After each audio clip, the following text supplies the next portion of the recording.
And hello everybody, welcome to chat. See, we got some people already there. Sorry I'm a little late behind. I was busy painting and I forgot I actually had to paint on camera today, as that can happen. So I'm without excuse, but I'm here now for a slightly later start. We got some bears. I sponge prepped these using one of these sponges just to give them a bit of highlights. I'm trying them out. I'm still not fully certain on how to work them, but we're getting to that point. And I hope everyone's doing well today. Let's see what we got custom. Yeah, about time. Yeah, I'm a little late to the upstart, but you know, better late than never, I guess. And you know how the unpainted Heroscape figures come unpainted? Well, we can paint them ourselves. That is a wild idea. You know what? I might try that idea out tonight.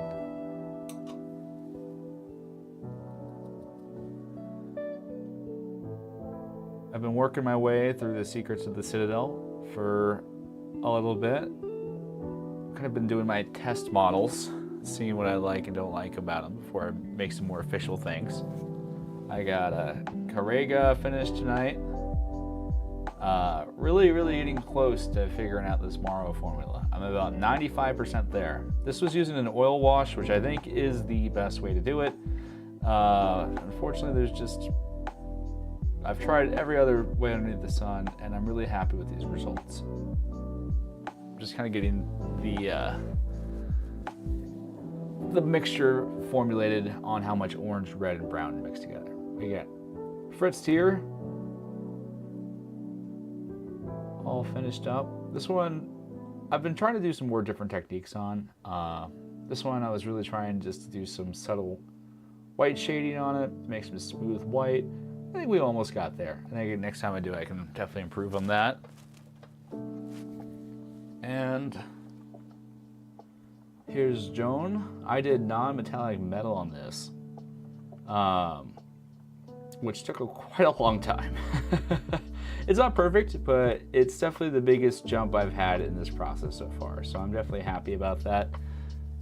Let's see, do I have a video on how I prepare a figure for painting? On the to-do list, not right now. I have more things right now on the to-do list than actually getting done.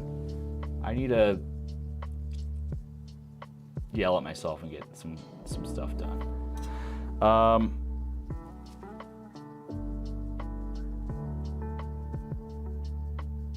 Yeah, because that's a pretty good video to talk about.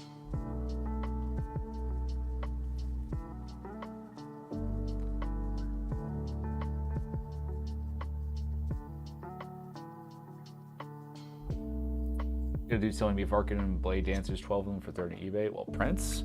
Oh yeah. I don't think so. You can get the Vark Blade Dancers pretty cheap. It's the heroes that are tough to find. I'm still on the look for a Bahadur. I was trying to get a metal one when Temple of the West had it, but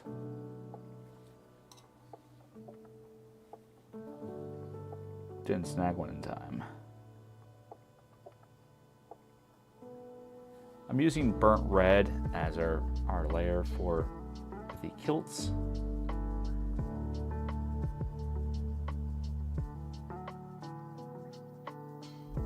Sounds like your wheelbarrow of tasks is going to get overfilled. I am way...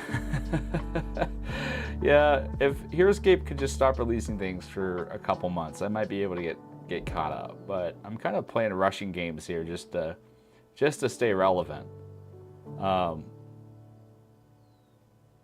But that's why we do the streams every week. We're doing 2 streams a week now, on average, not always, but on average, which at least keeps the content train flowing. And that way, if you tune in, you do get a more detailed look at how I paint. It's just not as easy for quick reference, but yeah, a little hiatus would be nice. Hopefully the holidays slow down and we're able to get back on track here, but you know, that's that comes with the territory of doing this as a side job and not your full-time job. Things sit on the shelf for a little while. And as a side job, I mean more for love of the game than a paid type of system here.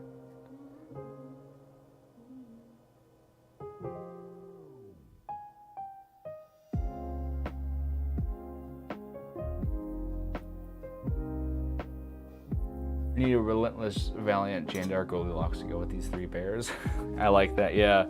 I was thinking, like, it's within the possibility to get, like, a valiant themed Udgar figure now. We at least have the relentless Jandar and the air elemental, which I think is kind of funny. We still need to discuss the Ice Hive and price. Yeah, I still need to finish your Morrow Skodire.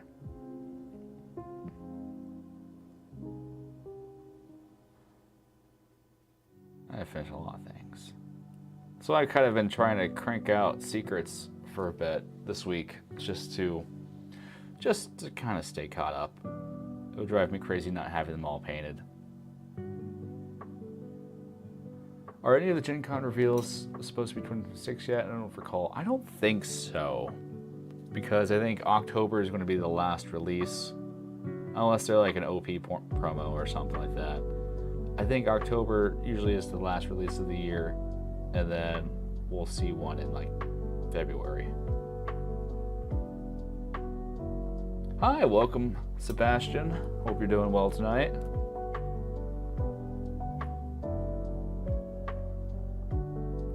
Yep, it's still on the docket.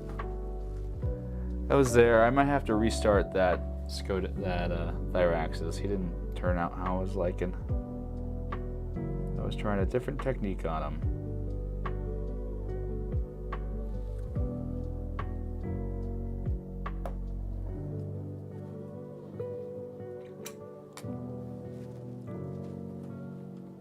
We're keeping our paints thin so we can better utilize this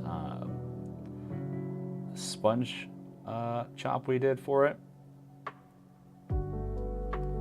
which I'm starting to experiment more with sponges. They're a really neat tool for blending.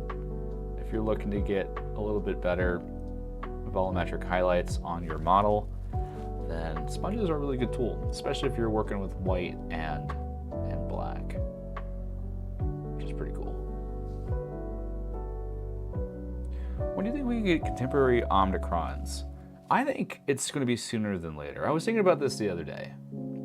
The biggest question I had is, why is Fritz both a sniper and a soldier? Now that we see the Meridians or soldiers, it almost seems like there's going to be some kind of booster unit that ties those two together so that you can kind of work with both snipers and soldiers. This is what I'm thinking. I could see us having like an Omnicron soldier hero that kind of completes the revealed Meridian faction and works with the snipers too. And I could see snipers getting a release at some point. I think they would fill a pretty good niche in contemporary scape that hasn't been hit on. I know we already got Jandar, but we've got 2 melee bonding squads. I think snipers could use a release down the line.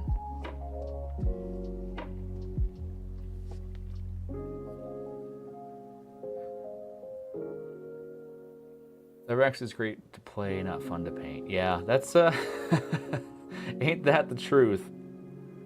I'm at like 15 Thyraxis now. The number just keeps on going up. If I never have to paint another one again, I'll be fine. But I will have to paint another one someday.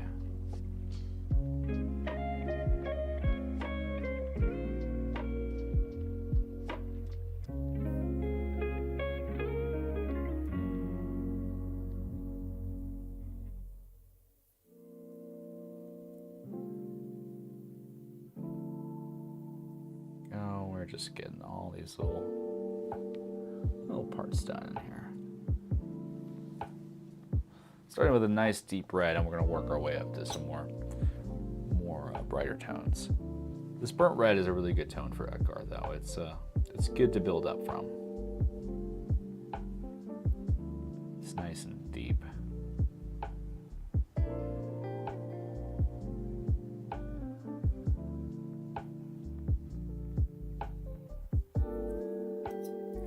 I get my Morrow one before I play him.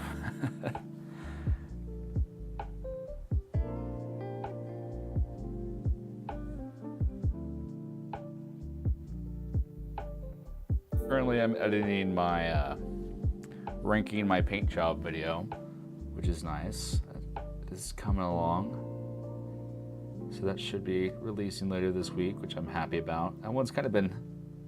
I originally just was intending to do a part 2 way before they released all the comments and all that stuff, but it's coming along. Slow going here in the Rogue home.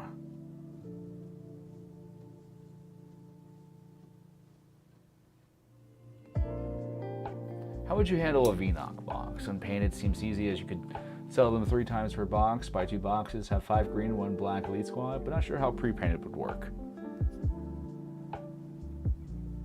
I have one, but I want to wait for Rogue's one because I think it'll bring more luck. I would not trust me for luck. I have abysmal luck. There's a reason why I min-maxed into the art side of Heroscape, is because my luck stat, it's guaranteed to perform rather terribly for you, but it may look nice while doing it. I was playing a game online the other day, and after round 2, by the start of round 2, I was at 0% defense stat.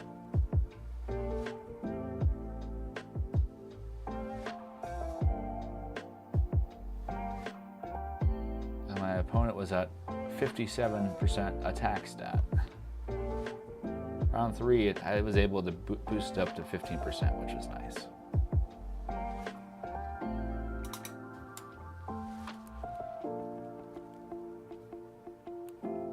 When I prep these, I put a little bit of skulls on the bottom just because it seemed appropriate, which I'm kind of happy about. I've been doing a lot of pre-prep on the bases, and it's been saving me a lot of time.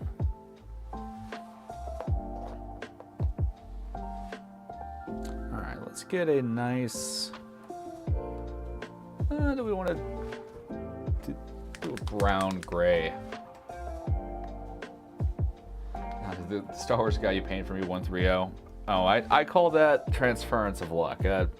Maybe when it maybe it's just I who am cursed to be unlucky. Everyone else can reap the rewards, but never I. Let's start with a little darker brown here, actually.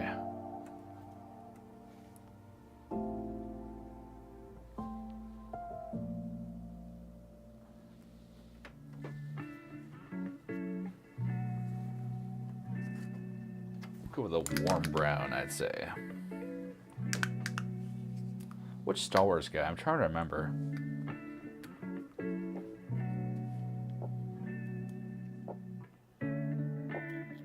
That one an Alliance War event? Yeah, that doesn't count.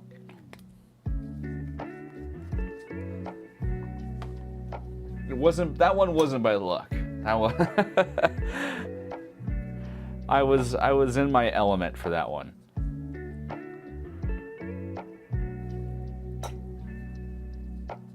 I guess sometimes I can do all right. Mainly I'm unlucky on online escape, but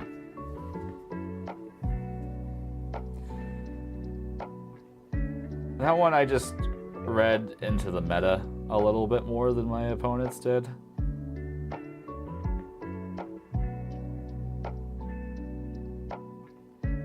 I had good matchup luck on that event.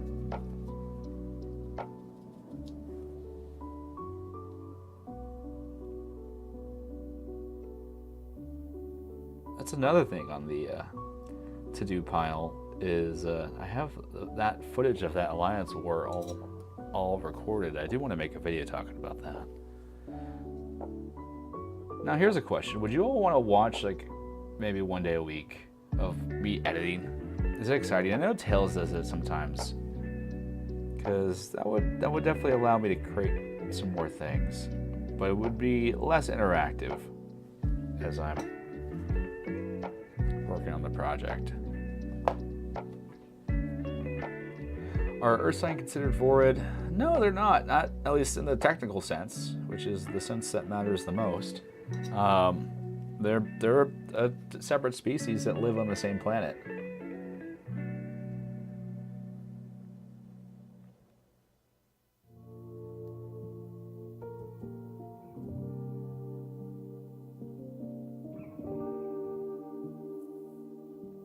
I beat Skyway with the robots. That one was true. I did get a little lucky on that one. I'm not to say I'm not without luck, but I feel like I have more bad luck than good luck when it needs it.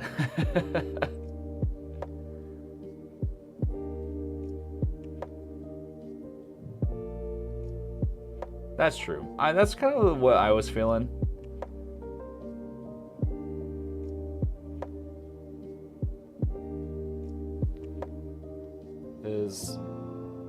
I like hanging out with people when I'm painting, so I don't really. Actually, I feel like I would get too distracted when I'm editing because I kind of get in the flow state.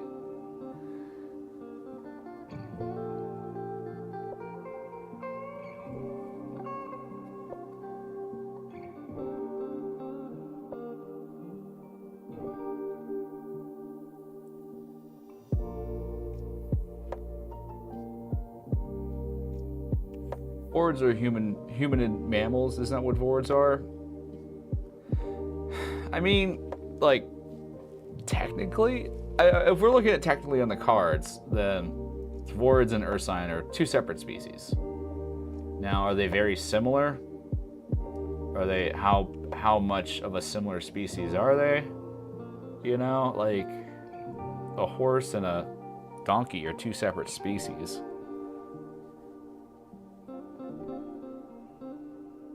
Even though they're diegetically quite similar.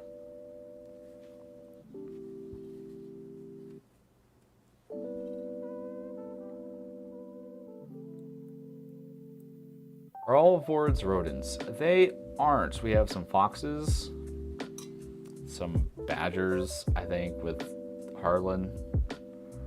There's definitely some canids in the mix of, well, as rodents. What else do we have? We have beavers, which are rodents. Prairie dog. Are prairie dogs rodents? I actually don't know what the taxonomic classification of prairie dogs are.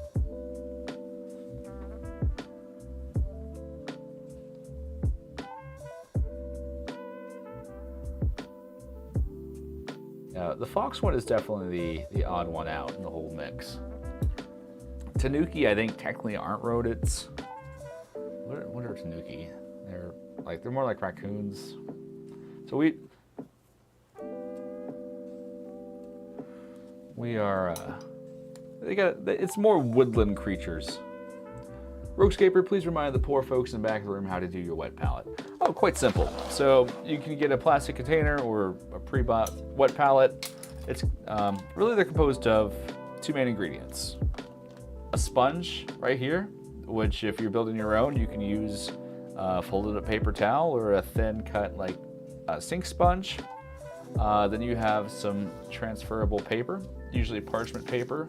You want to saturate the wet palette with a bunch of water to the point where it is quite damp but not flowing over onto the semi-permeable paper, and then put this on top. And then you want an airtight lid for your container, as it will keep your paint fresh a lot longer and just keep it a lot more active. Different paints do respond differently to wet palettes. So some paints will absorb too much water overnight. So it's just helpful to know your paints and how much water to keep on your palette. But on these hot summer days, you're gonna blow through your paint, and it's gonna get kind of all chalky and not flow smoothly off the brush. So a wet palette's really helpful for that. You don't want to use a wet palette traditionally for speed paints, washes, and metallics have a bit of an issue there. But I sometimes even do that without issue. But I change my wet palette somewhat frequently because the paint brand that I use is a little sensitive to water. Too much water will make it kind of fall apart just because it's so thick and pigmented. No problem. Are Vords or small humanoid mammals? I think, yeah, they seem to inhabit rodents, muscelids, and some small canids. Seems to be We have like that one glider that's like a cat-like thing that's also kind of random. I think forwards are just any mammal, any small or medium mammal is what I would say. I think Ursine are specifically bears. I don't know what the difference is of like how they classified besides size and one's a bear. It does make you wonder what's the difference. Can you get a half forward, half Ursine combo?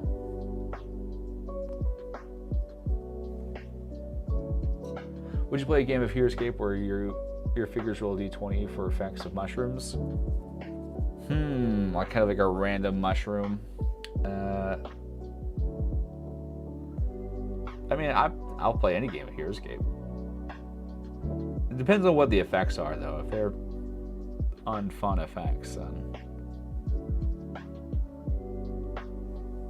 But for the most part, that sounds fun. Kind of like if you're next to a mushroom, roll a d20, it kind of gives you like a random effect type of deal. Also, can I just say the mushrooms look so good? Like, they're my favorite terrain, I think, that's ever been released in Heroscape.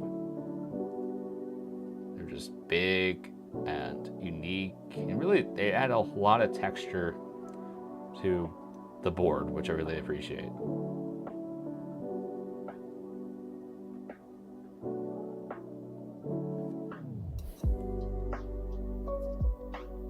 We have a marsupial yet. We don't have like a possum or a kangaroo. I would like Vorids to start going to some more exotic animals. Like, I think a platypus Vorid would be really cool. I think kangaroo might be too big, but like a wallaby, I'd be down for a wallaby. Or an echidna. A bat. Like, give us some different things besides these kind of generic woodland creatures would be really cool.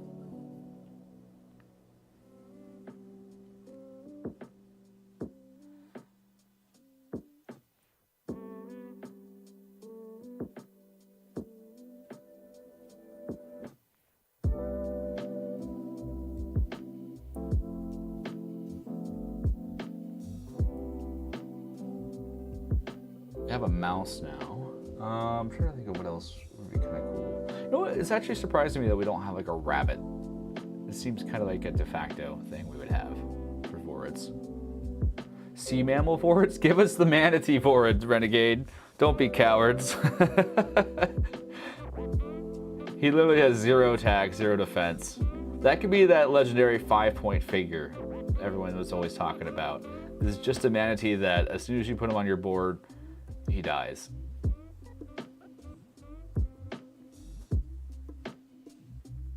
I do kind of wish there was like deep seascape where you could have kind of like these deep aquatic creatures. Would be kind of fun. Isn't there a rabbit in the Ice and Expedition?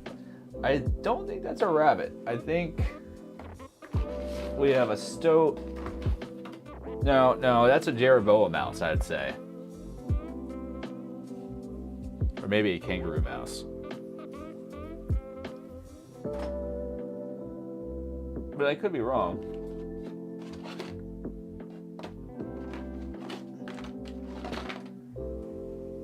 See, it doesn't feel like a rabbit because it's got the long mouse tail there.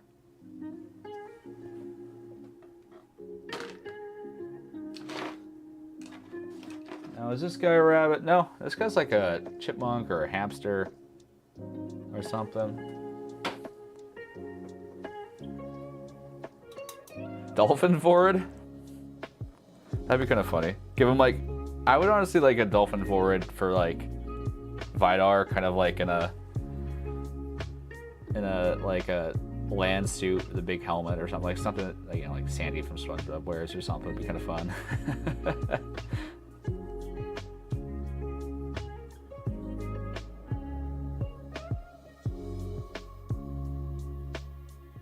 We have a shark in the Dreadnoughts. I would love more Salacians. Like, it's kind of a cool looking squad. I would love. You know what keeps me up at night is we still don't have any idea for the Exiles who the snake-like reptilian creatures are.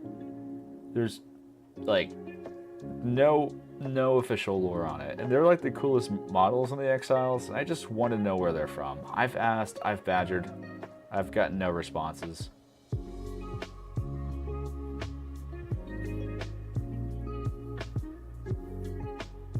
I'll stand by what I said, more dinosaur. The lore book has a picture of a big Bronchiosaurus in it, and I would love for that to be the Grimneck 9.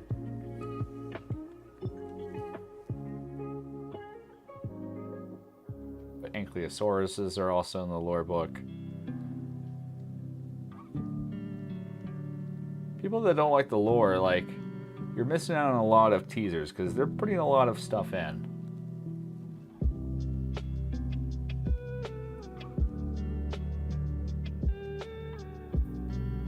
Just dinosaurs. I think we've talked about this before. Feathered dinosaurs would be a good way of distinguishing them. I'll never say no to more dinosaurs.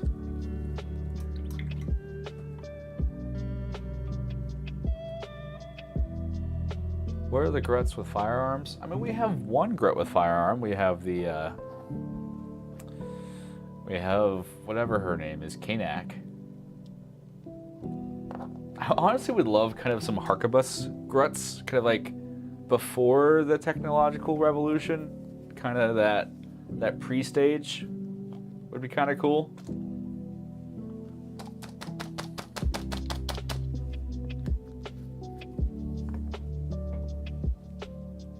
Just wild beasts go crazy. I would love some wild beast, just from Earth.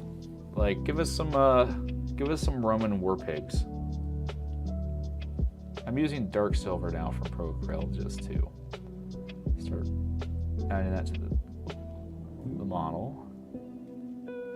I just like that the Isaacs are actually Vords. The original AOA Isaacs did not like Vords at all. Yeah, it like I talked about it a lot as like a joke.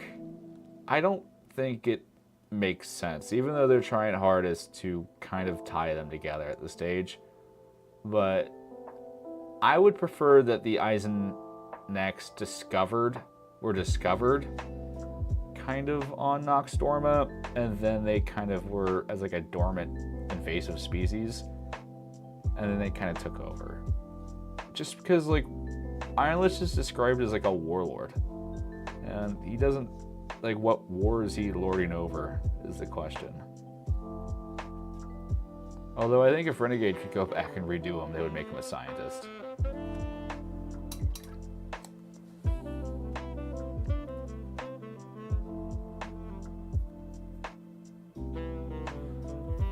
People always forget that early grenades were used in the American Revolution.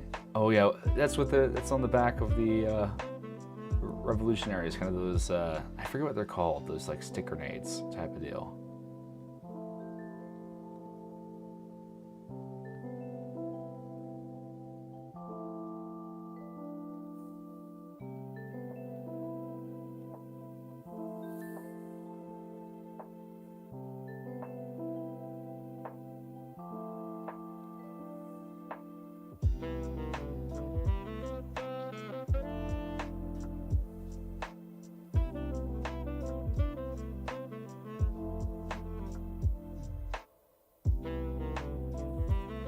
Dark silver is a really nice color. It just flows nice, has a nice depth to it, so it's really easy to build up from. I will say, for the most part, paint brand doesn't matter when you're painting, but find some good metallics and go off-brand if your current iteration isn't meeting those goals. I think so far the best are Vallejo Air and Monument or Pro Krill. Those are both good. I think Army Painter is okay, and I think GW is alright. GW has good colors, but I don't like its coverage too much. Soul War Gruts would be kind of cool, like high future Gruts. I kind of like where they stand. Like a lot of other games kind of fall into different categories, so it's of like future Gruts or ancient Gruts. So like having steampunk Gruts is kind of a nice middle ground. I'm not going to bemoan that.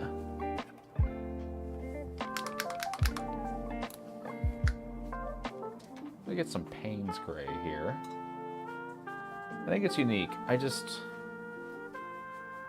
just the scaling of the models is the tough part here.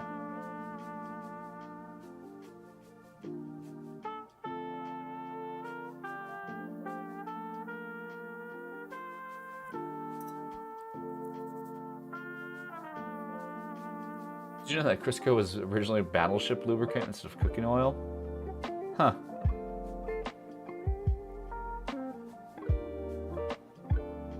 I did not know that.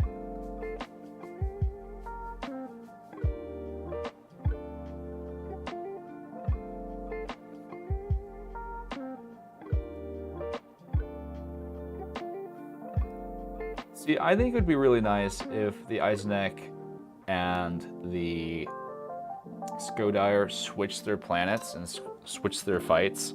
If the Eisenach like crash landed on Orboreus and kind of were trying to terraform the planet, and if like the Scodire were kind of in this war against the Vorids, I just feel like it would be a lot more thematic.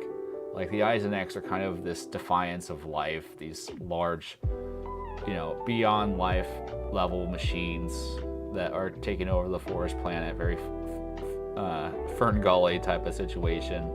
And you kind of have like these organized rodents versus kind of these unspeakable bugs from the deep, just dichotomies of culture. I feel like they would work together better in that arrangement. If we get Cupid and Krampus, we need more seasonal figures. I would love a leprechaun. I think a leprechaun would be a really good figure. I've designed a leprechaun card I'm proud of. Really, there's not enough cards that boost D20 rolls. And I know it's powerful and impactful, but you kind of make it tricky.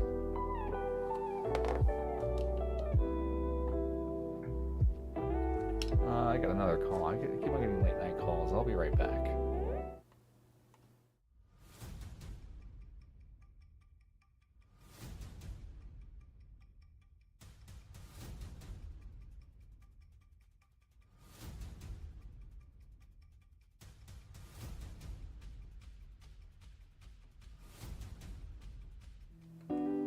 There, I'm back.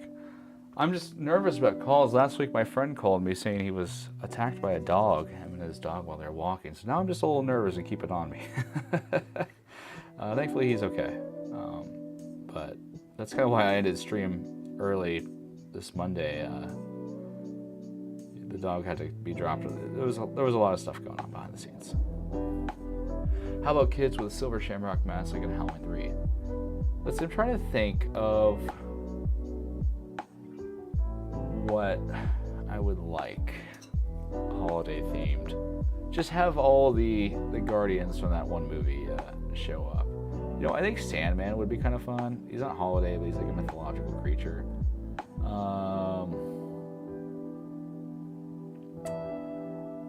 It would be nice to have some kind of Saint Nick show up. You can't have Krampus without a Father Christmas type figure. How do you go about touching up pre-painted figures? Do you apply primer before painting them? It kind of depends on the level of touch-ups I want to do. Like I touched up this Isamu here. All I did was just add a slightly brighter coat of red to them and buff out some of the swords and just kind of make them look a little bit less dusty. And I didn't need to prime him. I just sealed him with some varnish when I was all done because that's all he really needed.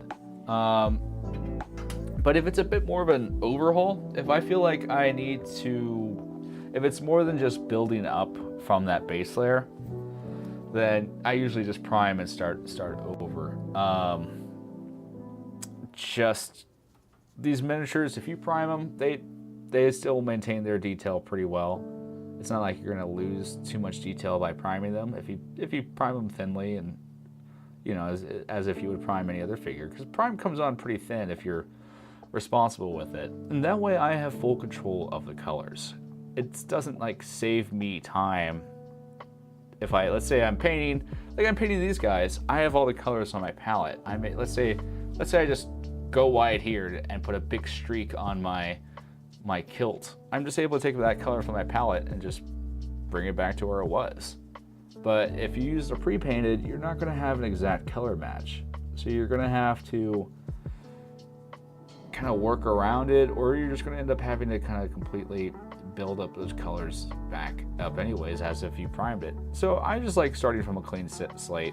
But oftentimes for like especially nowadays, the promo figures, if you just kind of dry brush them and add a wash, they look like 10 times better. Like, and you don't need to do a full prime for them. That's kind of what I've transitioned to now. It's just some slight touch-ups where I just varnish to keep the paint sealed, which you probably don't even need to do that just because it's so nominal.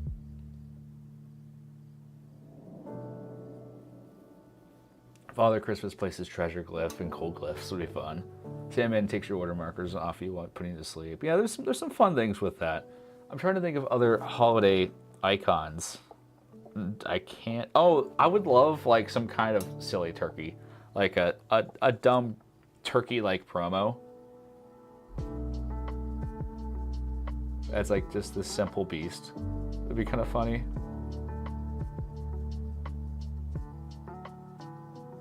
Honestly, some kind of, let's see. Well, 4th of July, we were pretty good. We have 4th of July covered with the Revolutionaries and Sam Brown. I'm just going through holidays in my head. Cupid for Valentine's Day. Easter Bunny is a good one. It'd be hard to do mechanically, but I could see you doing kind of some kind of arboreous. Oh, either actually a Vord would be better. Just some kind of bunny-like guy. Give him a gun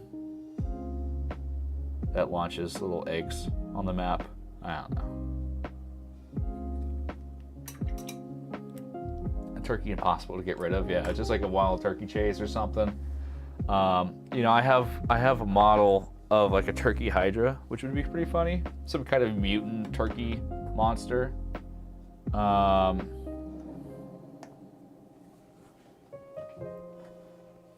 Let's see. I'm just going through holidays in my head here. So I think there's a lot of room for folklore. Like, we have no official yokai in Heroscape, and that's kind of wild. I think a Chinese dragon would be really cool for Chinese New Year. I'm trying to think. The turkey makes you go to sleep after. Yeah, if you kill it, you have to lose an order marker. Pretty simple design there.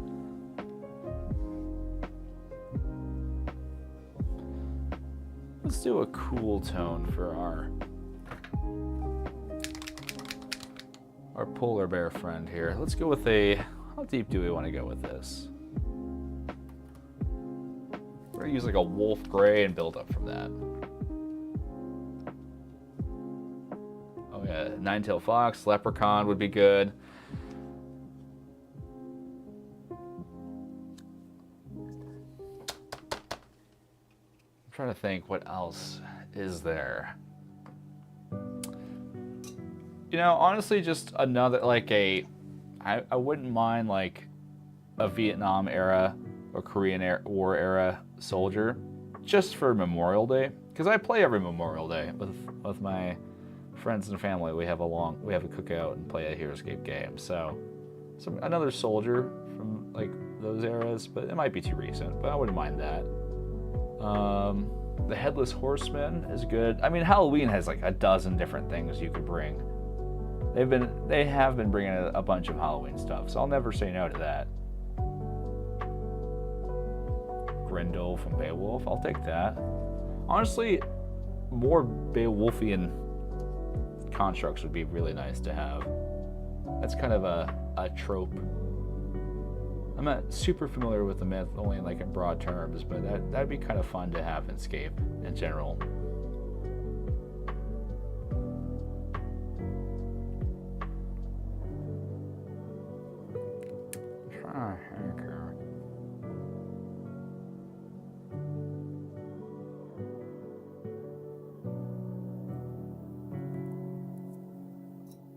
Yeah, that one honestly feels like it should be a Heroscape thing.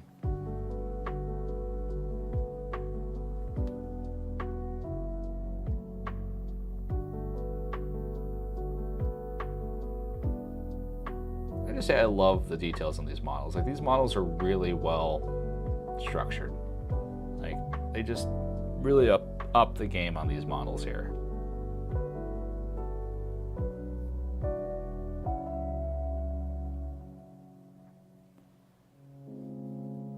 What about something that goes with Green Knight from the realm of Camelot? I would love more Arthurian stuff. I think that would be really cool. I don't know how they would do it, per se, since a lot of it is kind of myth and they're all kind of like magical. They're like the first superheroes. Well, not the first superheroes, you have like Greeks and some of that, but they kind of occupy like a space like the Avengers in terms of a superhero team up. This is fun. Good night. Good night, Sebastian. Watch the film 13th Warrior. I'll love it. I will have to check that out.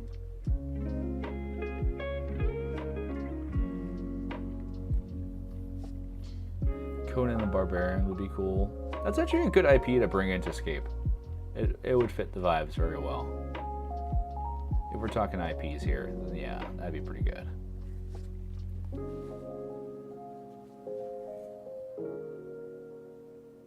Like, I honestly don't know how they would incorporate Greek mythology, which I think would be pretty tough to do.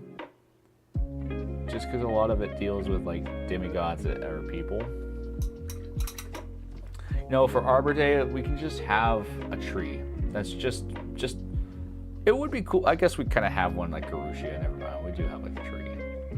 But just a playable tree. I've always wanted a unit that could like move trees or put trees on the board, even though it's probably a hassle and a mess to actually make that work. I created a custom one time with an ability called Tree Walker where he can move like 2 single space trees, like 2 spaces or something. Which would be kind of fun. These days I gotta like talk about all my old customs I have. Rambo would be really good. Vikings were the original special forces.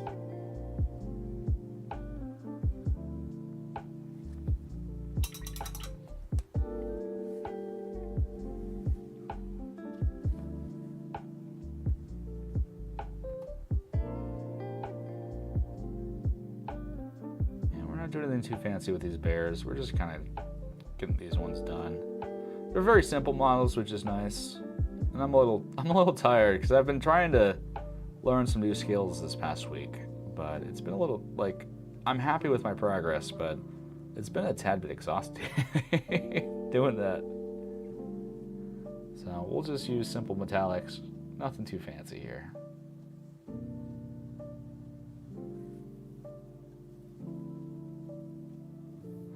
I prefer when IP adjacent characters are added to actual IPs. Like House of Varus is totally legless, and Ancient Cars Morpheus. Yeah, that's kind of always the I would rather have it be directly in Heroscape compared to the IP add-on.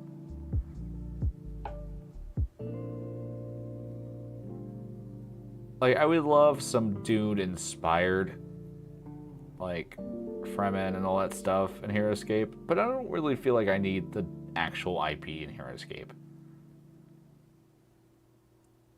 Like, honestly, some, like, desert scavenger trope would be kind of cool. Like, that's something we don't really have. I wouldn't mind some, like, Einar Kyrie in that kind of stereotypical desert scavenger get-up. Honestly, we're about due for some more Einar Kyrie. The last Einar Kyrie we have gotten is Darnipia, if we're being technical. Need a character like John Wick would be kind of fun. I feel like there's room in the agents to kind of include a unit like that.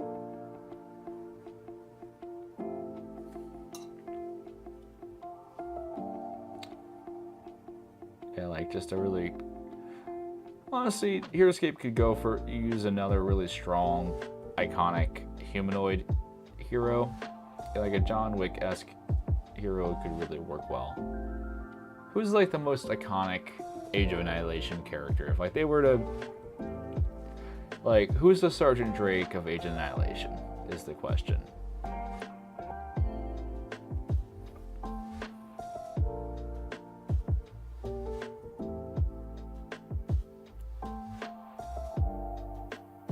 answer can't be Sergeant Drake.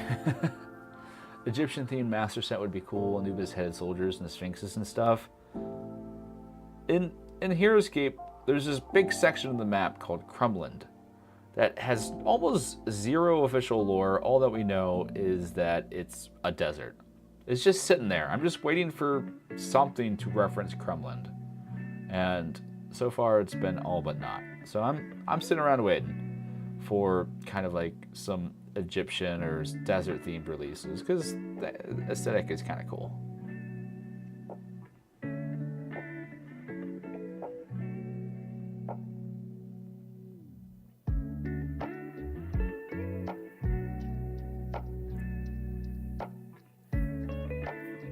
Germans, question mark. Honestly, historical Germans are pretty cool. I treading on dangerous ground. Like Germany has a lot of cool ancient soldiers in their ranks with really cool designs. I would love some like Landsknechts and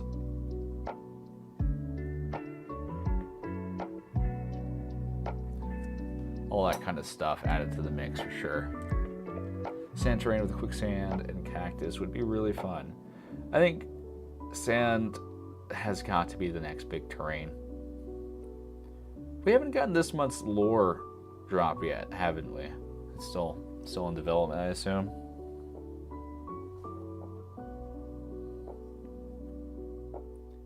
Give me Napoleon. Yeah, I would love Napoleonic forces.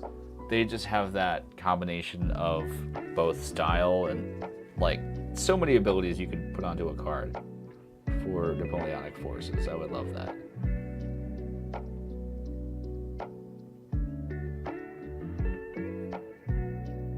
Yeah, the scenario.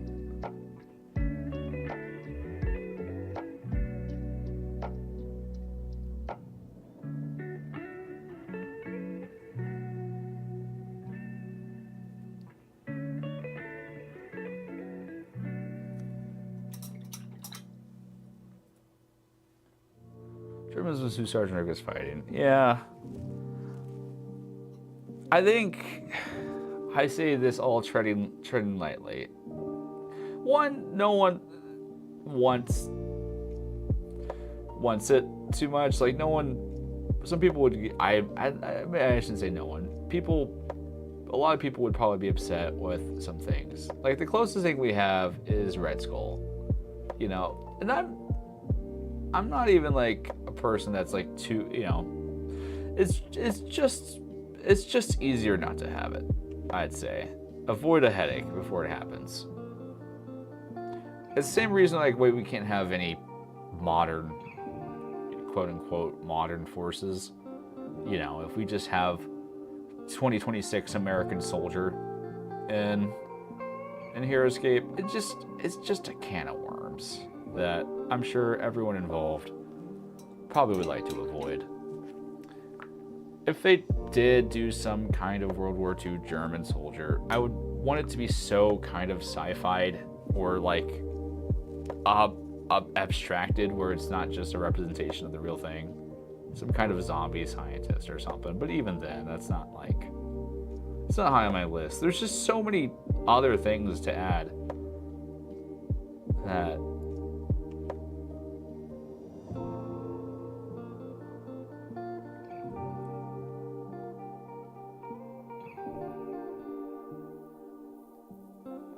Mongolians. Didn't you mention them on your video? Yeah, I would love some Mongolians. I think I think Mongolians are interesting because they're kind of in terms of historical importance, they're very important on the global scale of culture and divide.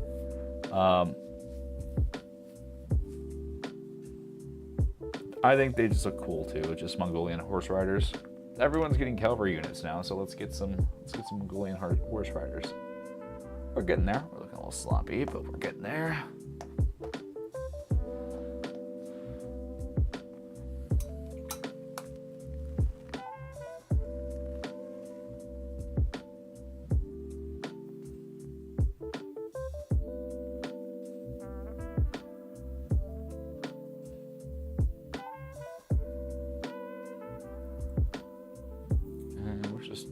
Slayer and all these guys. Winged Hussars, yes, I would love Winged Hussars.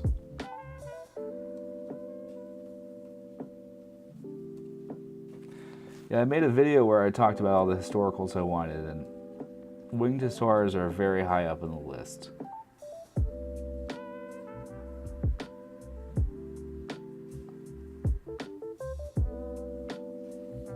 I think I just like any historical unit that has a little bit of panache coupled with like a strong force or presence. And a little bit obscure. Like, I like things that are lesser known. Like, I'm really happy when Renegade just chose to include, like, you know, Indian whip fighters. Like, that's a cool reference. I like, because part of why I liked Heroscape growing up was like, oh, you realize, oh, the 9th Legion was, like, is based off an actual missing Roman legion. That's kind of cool. Or the Tagawa were like an actual samurai. Like, there's just like actual cool little historical things in it. And then some things are just completely made up, which is also cool. Like, I'm glad Heroscape has your more traditional style Vikings, your fantasy Vikings, compared to your how Vikings actually were. Because the sad truth is, fantasy Vikings are cooler than standard Vikings.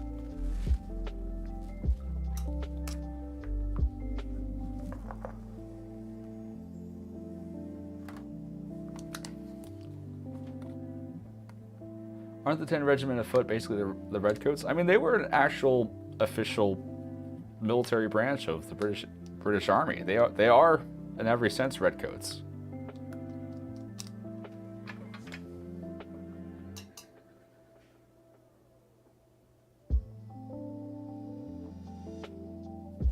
Alright, let's use a little bit of drab brown for our skulls here.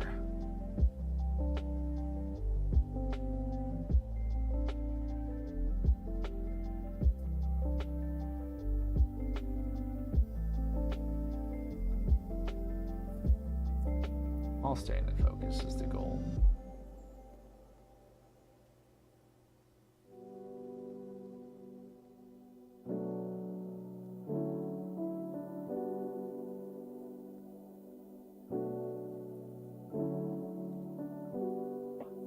We need ships we can play. That's a fun idea. Honestly, like, I would love some kind of Viking-inspired longboats that you can go across rivers. That way we can get, like, large bodies of water more playable. Some kind of more terrain that's interactable. Like, I like how cannons are interactable. I just don't like how strong they are.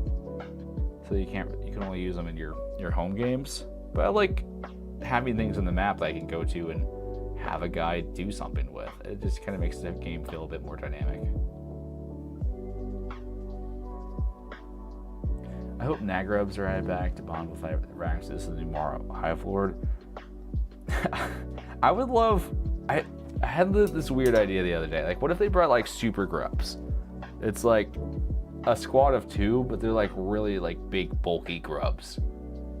And pretty much the same. They just have like higher stats. So they're a bit more offensive. And they can. I don't know. I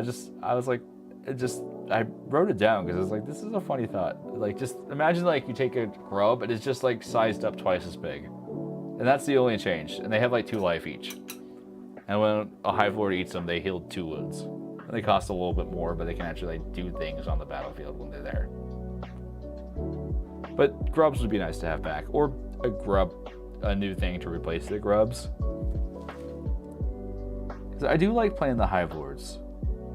I'm really excited to break out Kalrega. Although I don't know how she'll be with the actual grubs. I haven't played her yet, so I'm curious to see how good she is.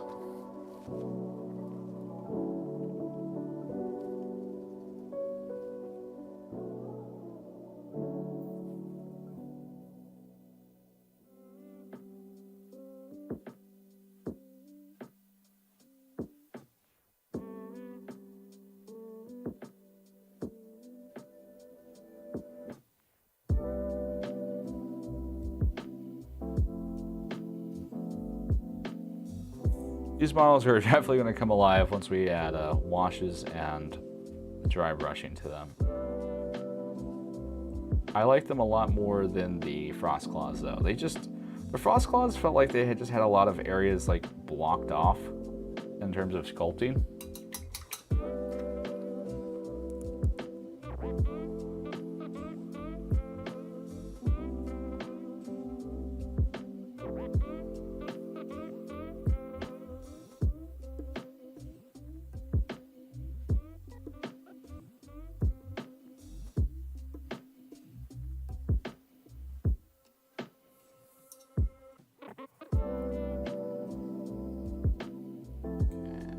Almost getting close to being done with base layers. That's the hardest and most tedious part. And the least fun, but most important, is just getting these first initial layers done. Having a nice solid place to build up future colors with.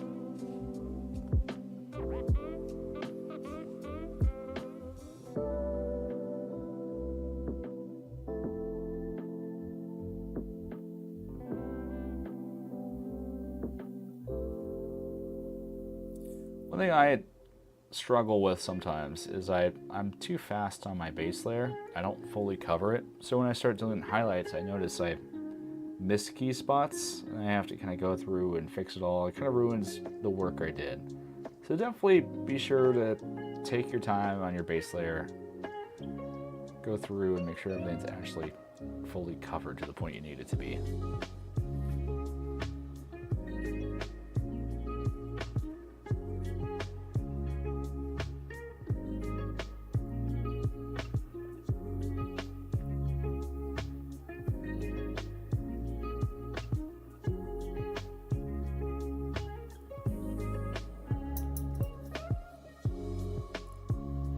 Should I custom paint Eel and Fua? That's the struggle I'm having. I haven't gotten it yet, so I don't know how good it looks. But I feel like there's a lot of fun blending you can do on the tendrils and just really bring that model to life. But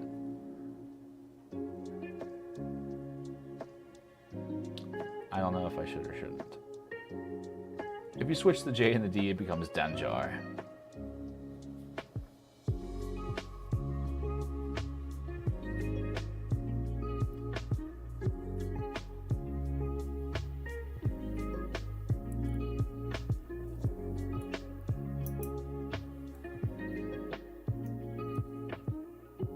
These guys are pretty brutal. They got, what kind of bone is it? Like a jawbone?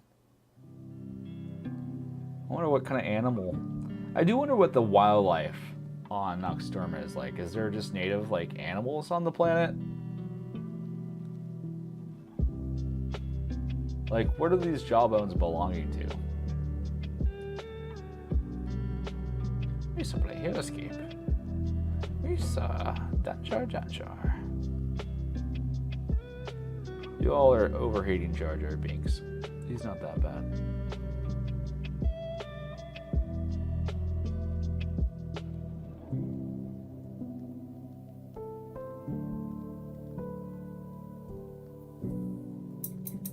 I watched the Star Wars anime they dropped recently, the 9th Jedi. Pretty good up until the last episode, then it became kind of lame. But pretty cool fight scenes when they actually committed to the bit.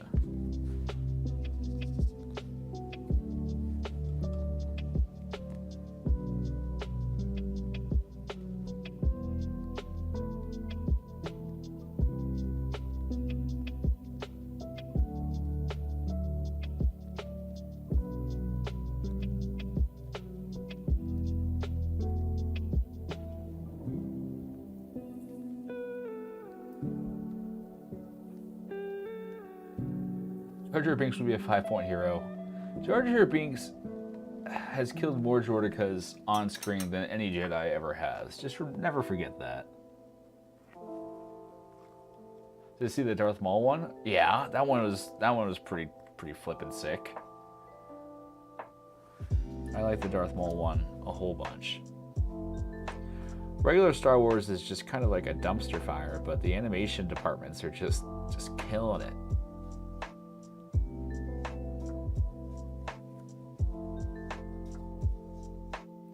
Not Darth Jar Jar.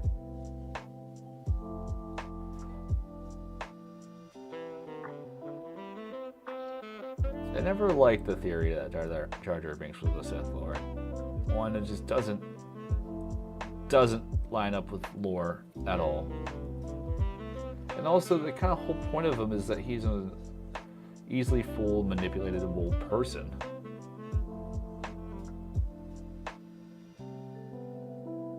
That they somehow led into politics.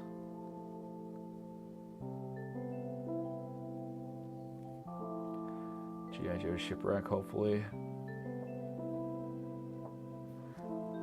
5-point annoyance. Honestly, I would love, if they ever make a 5-point hero, I would love it just to be like a Kyrie called Wannock. That just subtracts your initiative and gives you a wound while he's on the board.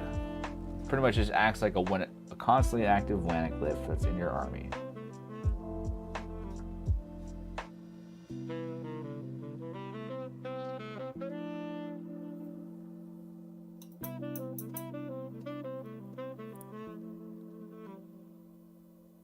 It makes sense, though. Yeah, I mean, I could see it. I could see it. I don't agree with it.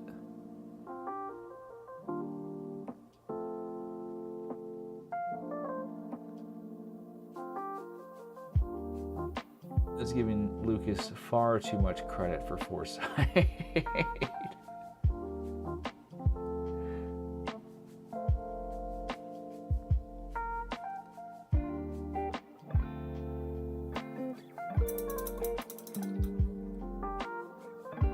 Perhaps I was the one who was fooled and manipulated. That's what the dark side does. Yeah, perhaps. It's a possibility.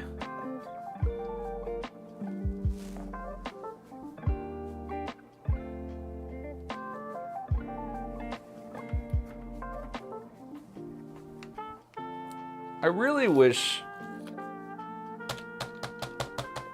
Star Wars wasn't so keen on just having 2 Sith run around. I just want like a modern Star Wars series that has like 20 Sith running around. Just because Sith always have like such cool designs. It's just a character design factory, and you can just have a bunch. They have a lot. The problem is, like, if they did that, they wouldn't give them personality. I'm saying have a lot of Sith, but have like a strong number of them with personality. Give them some defining traits. Luke is wacky like that. He's like, and then Leia's Luke's sister, and everyone's like, what? Yeah, that definitely was a a late stage change of direction right there. I love ultimately how Leia becomes Luke's sister. But in terms of the original trilogy, it has absolutely zero impact. And I know that there was plans that Luke Skywalker was going to turn evil, and they decided not to, and all that kind of stuff. But like, in terms of what you see on screen, it's like you have a sister. What? And then they do absolutely zero. Like they reveal that like the last act of the last movie. Like, what does it matter? Like, Leia should be up there with Darth Vader if this is true. I just think it's funny. It's satisfying in like the wider universe sort of sense, but in terms of the movie, it doesn't really do much. It's just confusing.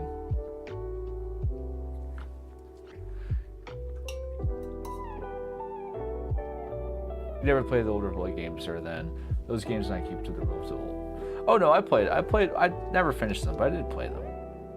That's what I'm saying. I want more of that. Like, just give us just a bunch of Jedi running around. Or Jedi and Sith running around. Like, that way it's a war, and it's not like the Sith or the Shadows, like, they spend 1,000 years planning to rule for 30. It's just Just have a lot of them. Have them be in power. The Jedi have to take them down. It's that simple. Like the sequel trilogy, the new ones, all they did was just pretty much had the Sith rise to power, replace the Knights of Ren with just a bunch of like Sith, and they're just everywhere, and the Resistance has to take them down. That's an infinitely, and you can keep like 90% of everything else, except for Episode 9. Just delete Episode 9, and then it's like just an inherently better movie because it's like a new world and lots more to play with. I don't know. I'm gonna start ranting about Star Wars if I don't watch it. It's the easiest thing to rant about. No one can rant better about Star Wars than a Star Wars fan, for sure. It's my lot in life. Alright, let's get some build up here on these models.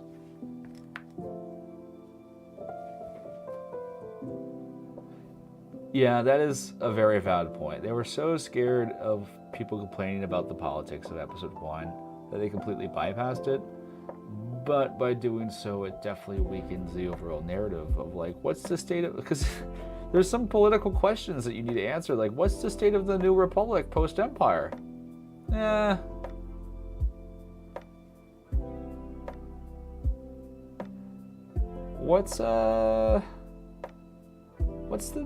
How's the First Order out here anyways? Like, I know there's all the expanded stuff that goes into it, but if we're just talking film canon, it's just, don't worry about it.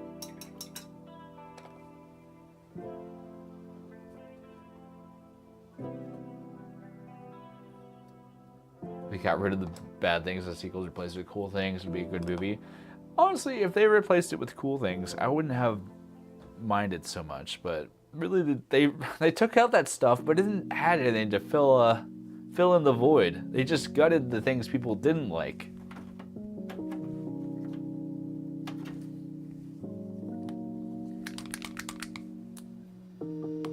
Totally agree, stanky. Yeah. And we got a bit of ivory here. We're mixing this with our drap around just to make it nice bone color.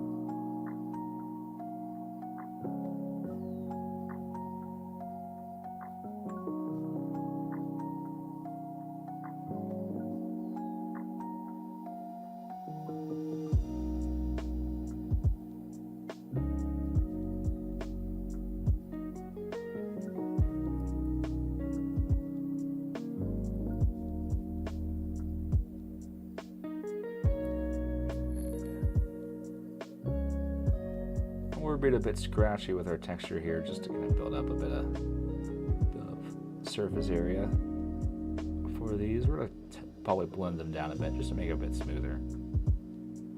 As I said Monday, you can kind of be as rough as you want with skulls.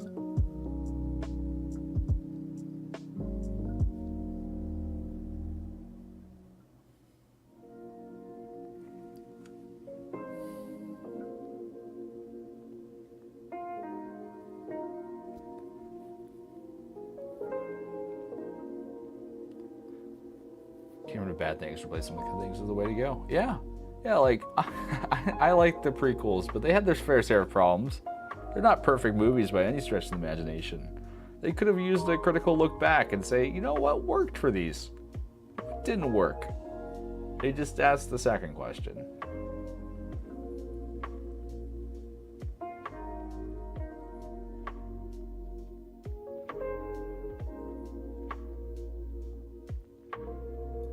I will still say that the pod race scene in Episode 1 is pretty great. It's one of my favorite Star Wars scenes. Top 10 at least.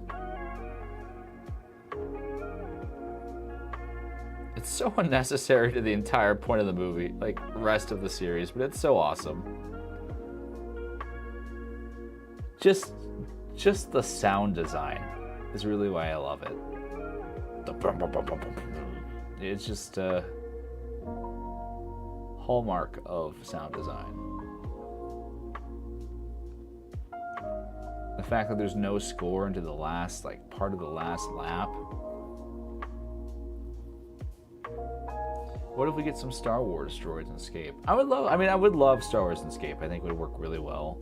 Especially droids. There's a lot of room for droids to be cool. The problem with Star Wars droids in Escape, the biggest problem is that you run into this logical thing of, are they Soulborgs or not Soulborgs? Do all powers that affect Soulborgs not affect droids? And they logically should, but I could just see them all having a special ability like droid makeup. Like, they can't, I don't know. Just waving it that way.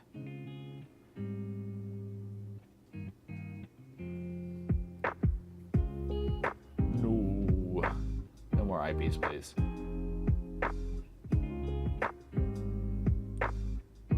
Where I stand is if it keeps the lights on and allows me to have cool giants, king crab, radioactive king crabs, then I'll suffer IPs. Especially if they're done as well as G.I. Joe was. But I'm also not clamoring for more to be added. If you want to play Star Wars, if you want to play a Star Wars tabletop game, there's like 3 out right now you can go play.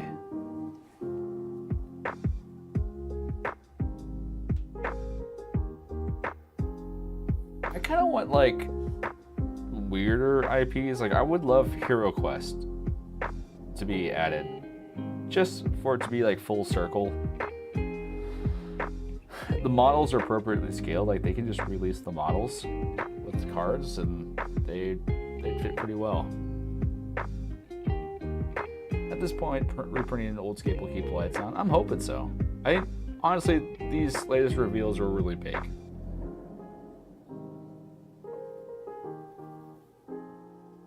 Joe exclusive players need another terrain set, but Escape.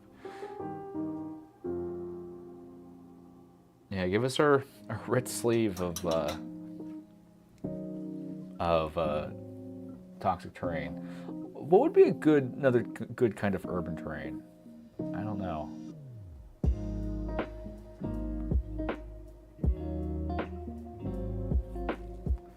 Honestly, I wouldn't mind like road tiles for G.I. Joe, but honestly, have like dash marks on it, kind of like looking like an actual modern day road, would probably be pretty cool.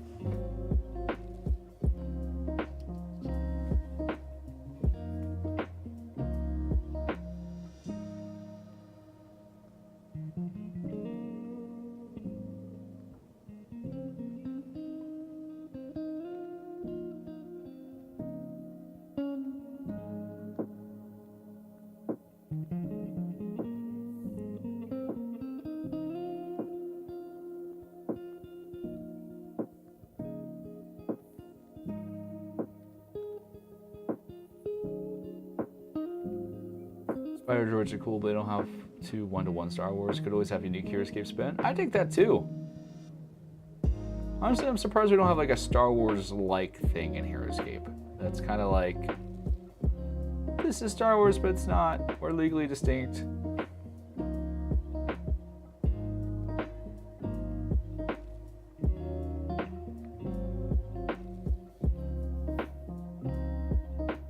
You could do a modern road with Ed Childs at like a black triangle and the rest gray. Yeah, that would look so cool. Honestly, some kind of contemporary terrain like that would, I think, sell really well for like the BattleTech players too.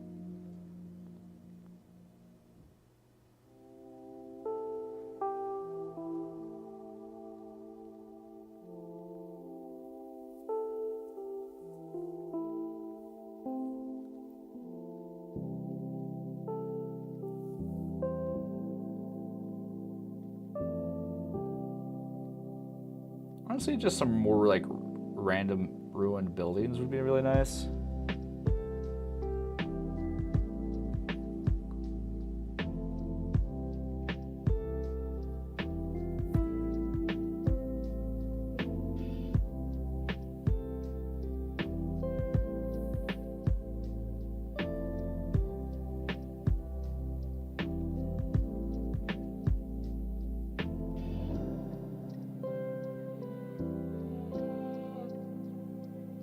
These are some GW bones I just had and put on the base, which I think they work pretty well for these Gnarlfurs here. I like that they had like a deer skull, a ram skull.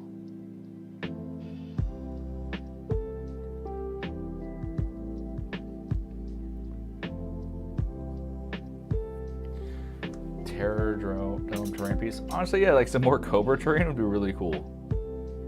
I assume that's Cobra terrain, but just more kind of like give us Dr. Mindbender's lab with like just random kind of implements around.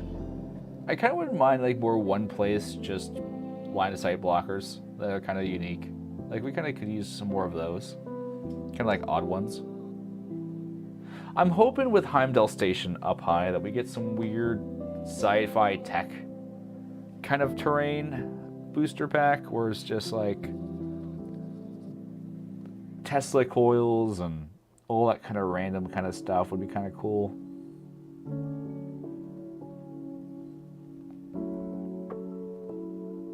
Some space station terrain that's like kind of silvery metallic.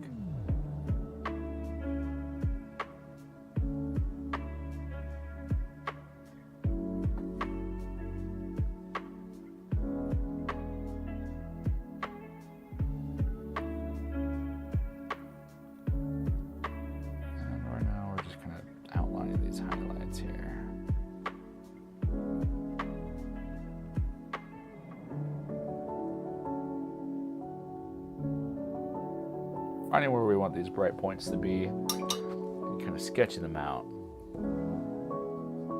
I'll also try to preserve the shadows of this base tone we applied. If you don't want to do all this and have something that looks almost just as nice, just paint this white and put bone speed paint over it. Bone colored speed paint is one of the best speed paints. It really fills it in. You can even zenithal to give it a little bit more depth.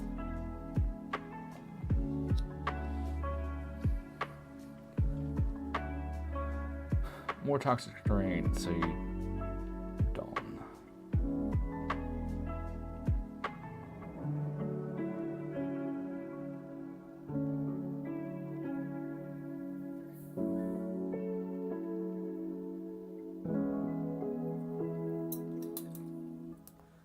Alright, let's get our next color going. Let's go a cool gray.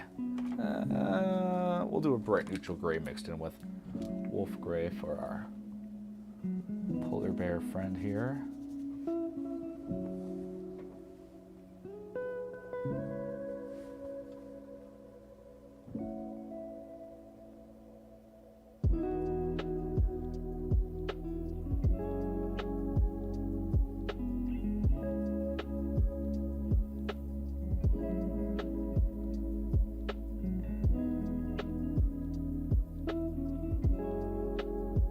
When you paint white, it's very helpful to know if you want it to be a cool gray or a warm gray, or a cool white, neutral white, or a warm white, because that will dictate how you build your colors and go up from there. It's often been said that the worst way to paint white is just to paint white. And that's pretty true. Is the moment you use white, you lose the ability to progress any further with your highlights. And you have to start building down, which is traditionally harder to do compared to building up.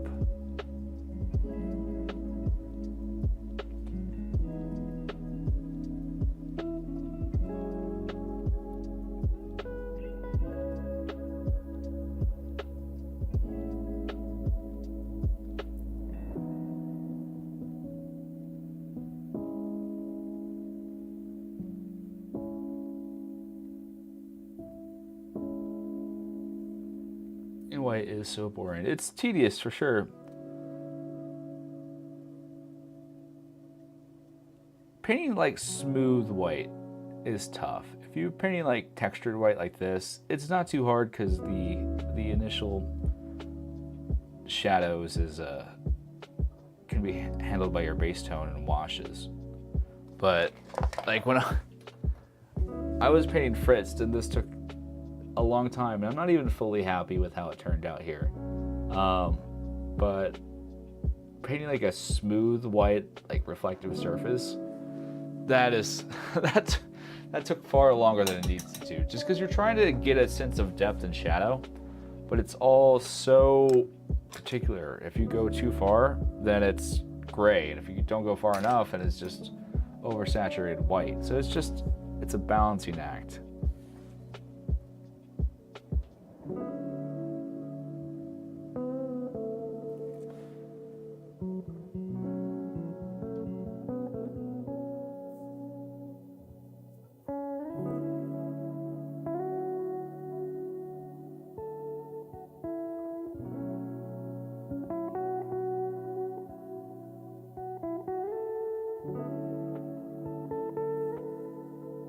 What do you do for applying varnish? I usually just use a rattle can. And that's because I'm lazy. I don't know if it's the best or not, but I usually, for Heroscape figures, I just use satin varnish. Unless I'm doing kind of something where I have spent a long time and I want to preserve the colors, then I'll use a matte varnish. Like for Jean here, I spent all this time adding my own light reflection to the model. I didn't want to just eliminate that by having a bit of shine on Jean. So I just gave her a really high quality flat matte varnish. You want to spray lightly, as if you're priming the model. Same rules apply. Make sure there's no humidity outside, or not a lot of humidity outside, and you're in a well-controlled area. And I typically do 2 to 3 passes on it, just to fully protect the model. You don't definitely have to, but I definitely recommend priming your Heroscape models, just because they take a little bit more abuse than, say, other tabletop things. You're playing them on the board. At least for me, and my kids are playing with them and knocking them around. And I want my paint jobs to be well protected. I feel like Heroscape takes a bit more abuse than your standard like GW model or other game model. I think partly because the terrain is so fun. So if you have kids or little ones nearby, they're gonna pick them up and they're gonna start playing with them.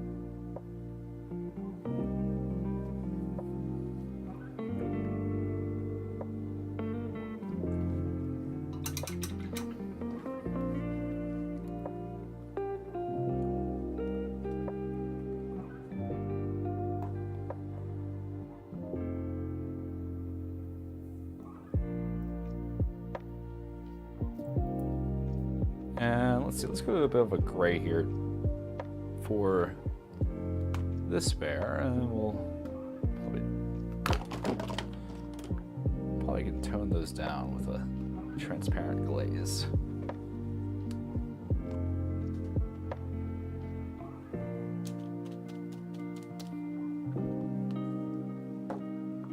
And we're just going to dry brush this. Don't have to be as careful with black.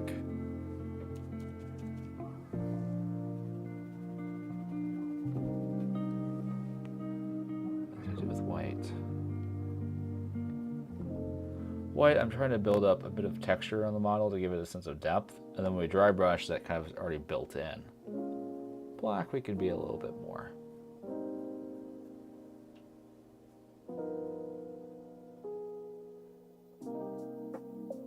If you ever use brushed on primer, I'm wondering if I should apply it like a wash, just really focusing on eliminating pulling, matte for most colors, and maybe gloss for metallic. I've used it a couple times. I just find it very tedious. The good thing about brush on primer is that you can control how you do. So I wouldn't recommend thinning it down too much, because you will lose a little bit of that teeth that primer has if you thin it down. You want it to be so that it doesn't clog up the models, but you may need to do several passes of the primer and thin coats. I wouldn't make it like runny like a wash. I would make it just a dab of water so it flows off the brush and covers it.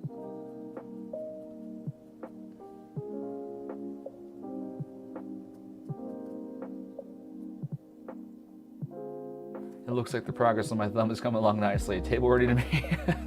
Yes, make my thumb a playable character. Welcome to the chat, Derek.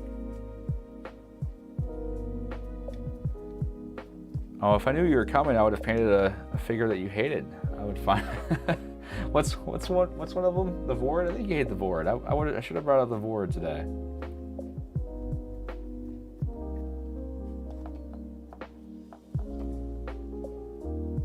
What a brush on varnish. Brush on varnish.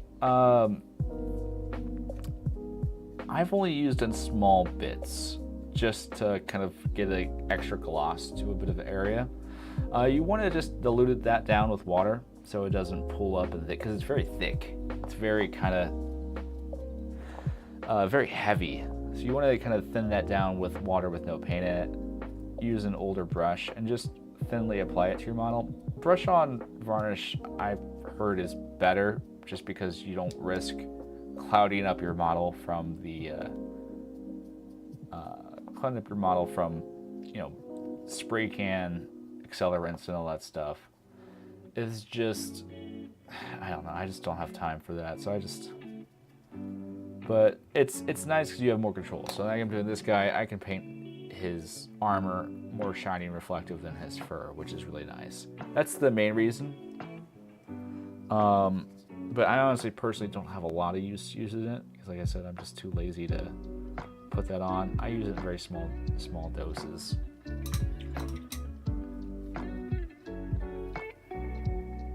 Just get done playing a game of Heroscape with my wife under black lights, snow shrouds, rooms, toxic land.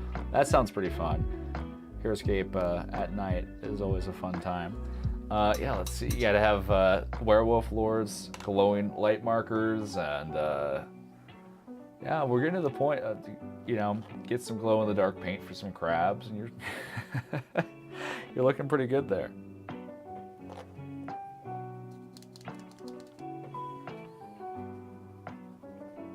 All right, let's just get where we are way too thick there.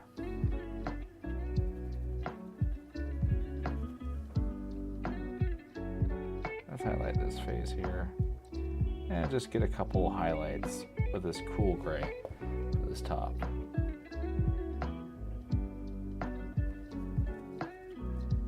Good werewolf lord and phantom knight. That's great.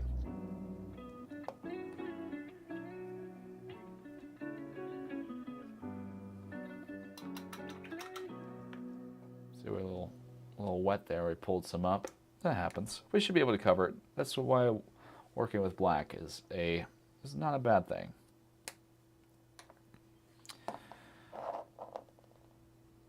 All right, let's get some black transparent here.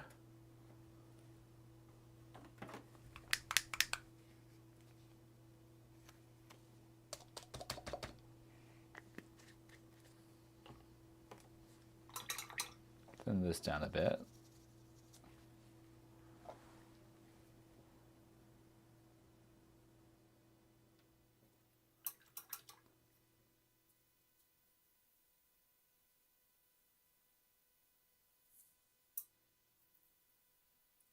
And spread around.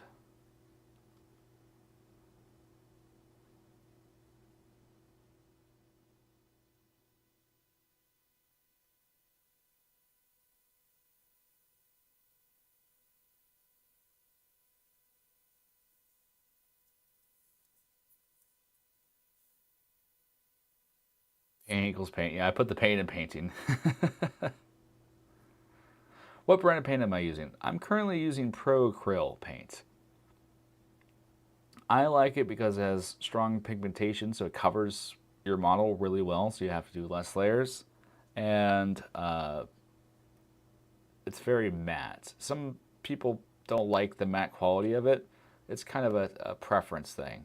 If you like to build up color, matte works really well because then you don't have these artificial reflections. But if you just kind of want to get paint put on the model, sometimes matte paint can be a bit of a hassle to work with.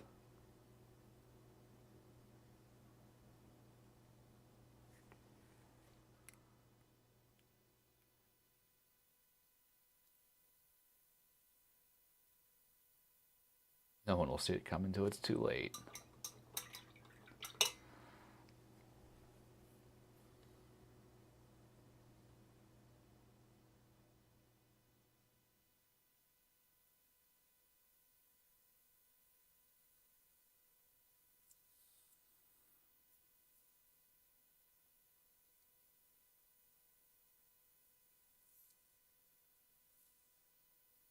Now I'm taking a little bit less diluted of this black here and trying to kind of go in the underarms and shadowy areas to make it just have a bit more sense of depth.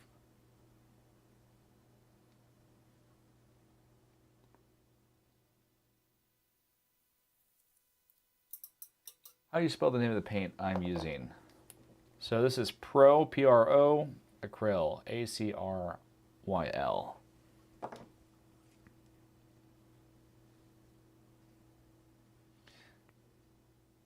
I think Rogue hates my figure suggest. I don't hate them. I just have to think about them, which I hate doing, so. Indirectly, by proxy. Not really, though.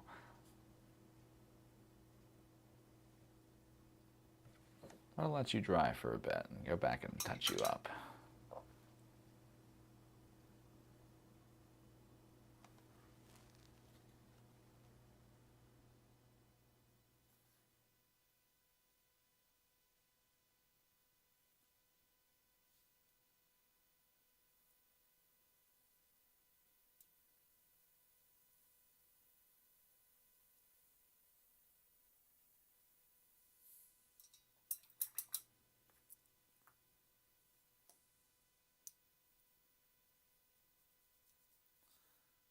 And now let's go to a nice off-white here. I think we'll go to, I'm trying to decide which one I want to use. We'll go to Spaceship Exterior.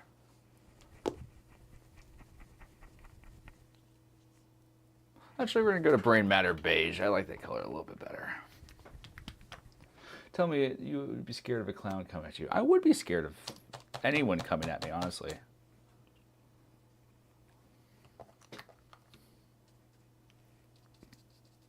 My wife is desperately afraid of clowns.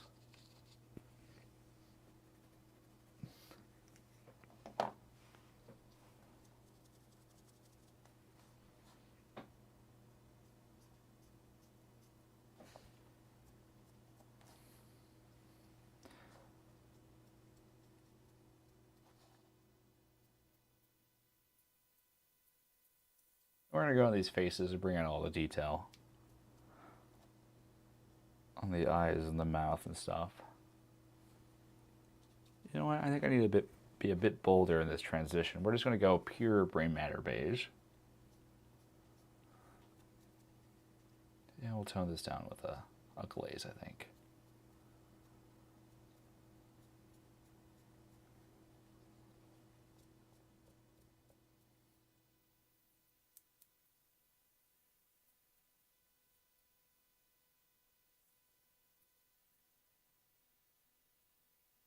So I hate the McDonald's claw next.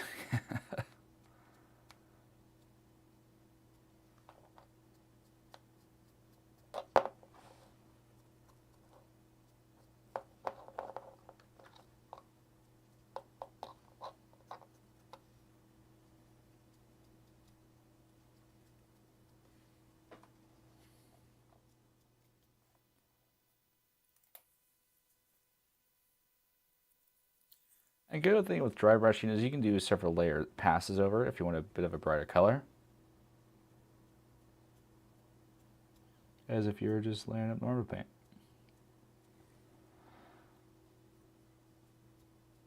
I definitely put the cart before the horse. I definitely recommend doing this fur first and then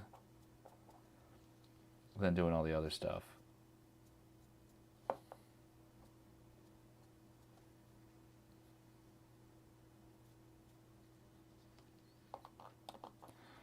Now we still haven't used pure white yet. We have that in our toolbox. It's if we need it. But for now, it appears white.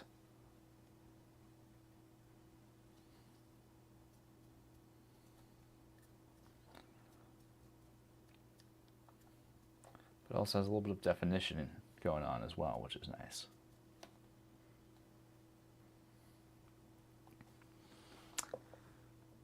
I think we'll do some very subtle white highlights, just to bring it up a bit.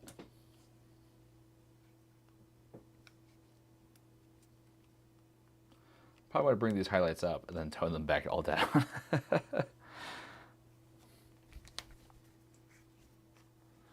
But are you serious? Want to see aliens come escape from AVP franchise? I wouldn't mind that. I think Alien and Predator box would be fun. I wouldn't hate it.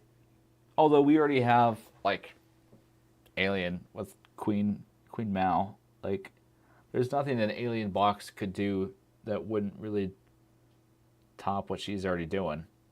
But I do think Predators would be more interesting.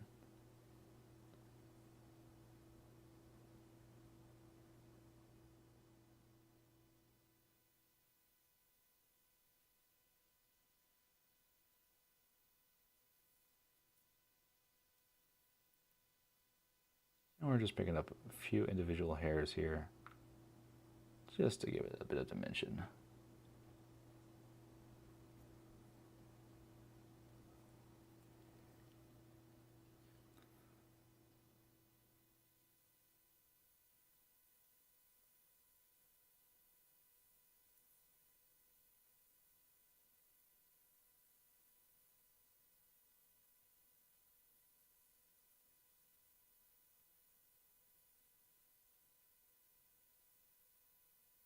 These guys are weird because they kind of have like this weird hair muscly type texture. This guy has such an inaccessible chest area.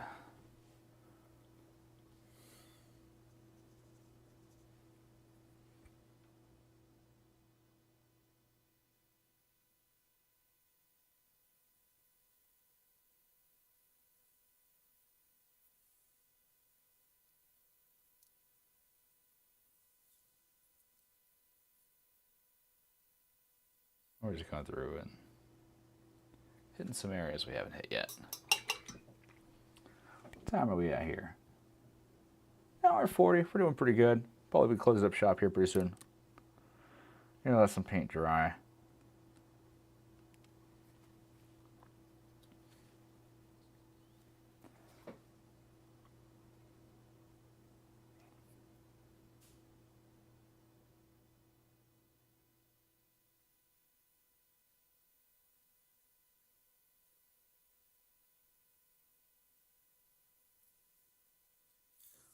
Let's see if we can go to a brighter ivory. Oh, that's my spine.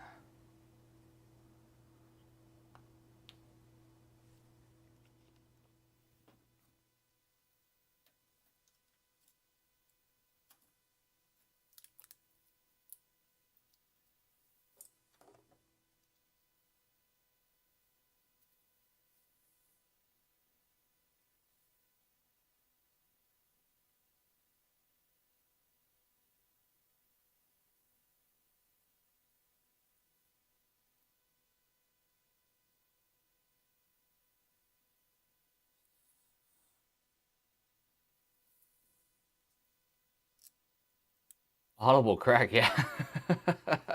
How would you feel about knocking out some D&D Shadow Elves for me? Honestly, I'm pretty backed up on commissions and the work that needs to be done. If we're being perfectly honest.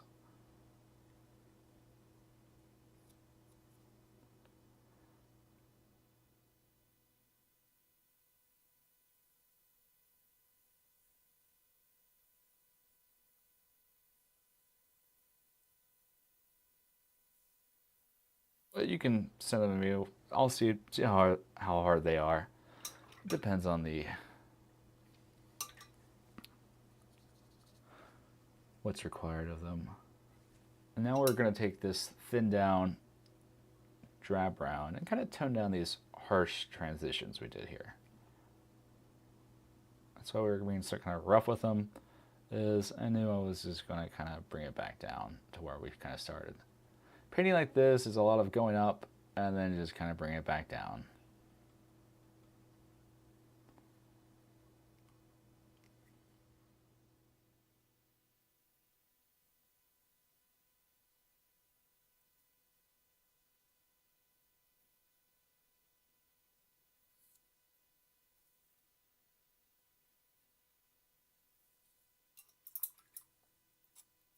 Let's add just some highlights to this, and then we'll probably call it a night here. We'll get some red oxide.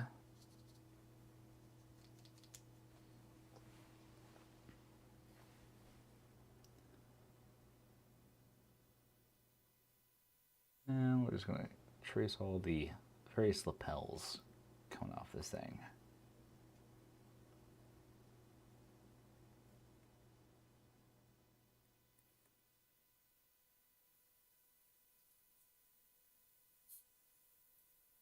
Two commissions, and one guy asked me to do a couple squads, and ended up sending over 30 miniatures. Yeah.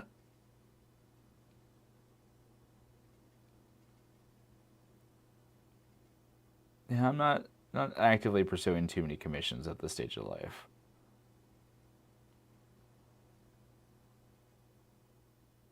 The problem is, at least because I mainly specialize in Heroscape stuff, is that Heroscape already has kind of a maximum price point for pre-painted. Especially nowadays, it's pretty cheap to get pre-painted. So you really have to find someone who wants to pay for that quality.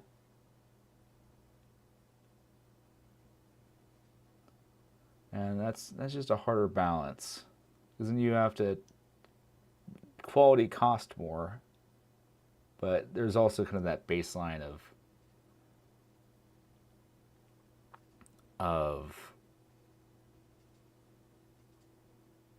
there's a threshold. There's, you know, at the end of the day, is it worth just spending $20 more to get a whole pre-painted set? The main thing I really want is that ice hive. Yeah, that one would be a bit of a project right there.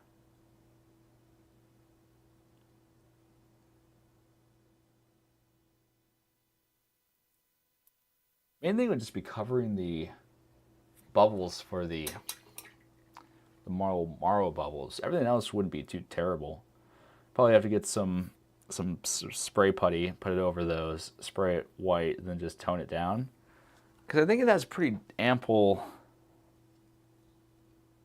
depth to it. It's just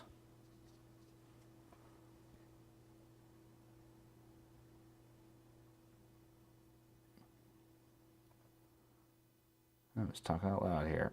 All right.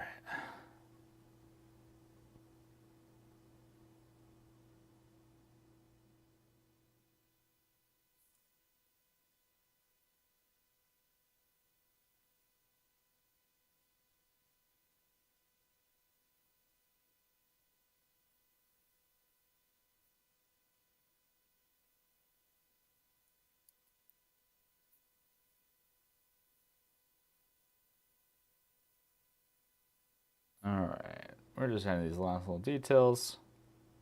And I think we'll probably stop here for now.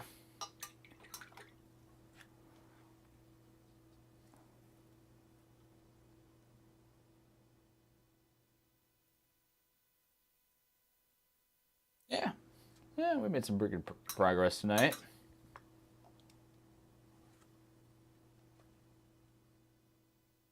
This one is definitely closer to being done than the other two. But he had a simpler scheme and sculpt, I'd say. But I'm liking them. They're going to look really fun on the battlefield. These guys are a lot of fun to play. Just the ability to bond with anything alone gives these guys a... Some people don't like it. I do think it's a little wide, but I also would rather have a synergy be too wide than too narrow. At the end of the day, you know, our Armok Vipers only work with one unit in the game. And I'd rather have these guys be a little bit more versatile. I think it's kind of fun. Great as always. Well, thank you. That means a whole lot coming from you.